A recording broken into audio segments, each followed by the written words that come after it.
And that's the real heartbreak. Sometimes you realize that the people who once felt like home can no longer hold space for your becoming. And it's easy to villainize them, right? It's easy to call them small-minded or unsupportive. But often, let's see, they're really not bad people. They're just not in the same season as you are. They haven't faced the things that you've faced, and they haven't asked the questions that you've been wrestling with. And so they don't know how to join you where you presently are going. And it's possible that they may not even want to. And that's the part that breaks you. It's not the distance, but it's this indifference. See, it's one thing to grow apart.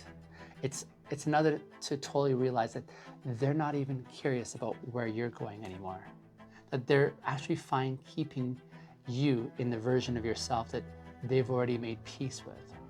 And that they're not really interested in meeting the version of you that's still unfolding.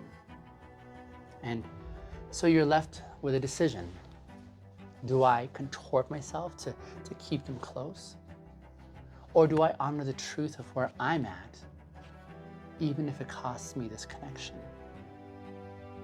This is where the loneliness of growth comes in, I believe.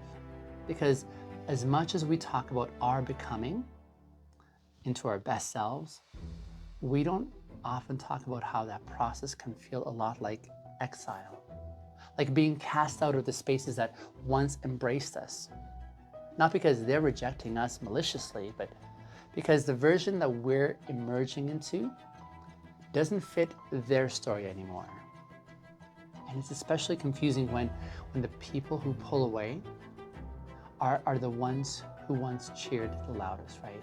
The ones who said they'd always be there, the ones who celebrated our courage until our courage started asking some inconvenient questions, until our clarity started disrupting the comfort that they had had in who we used to be.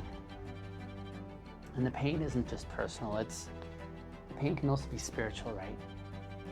Because we're wired for connection.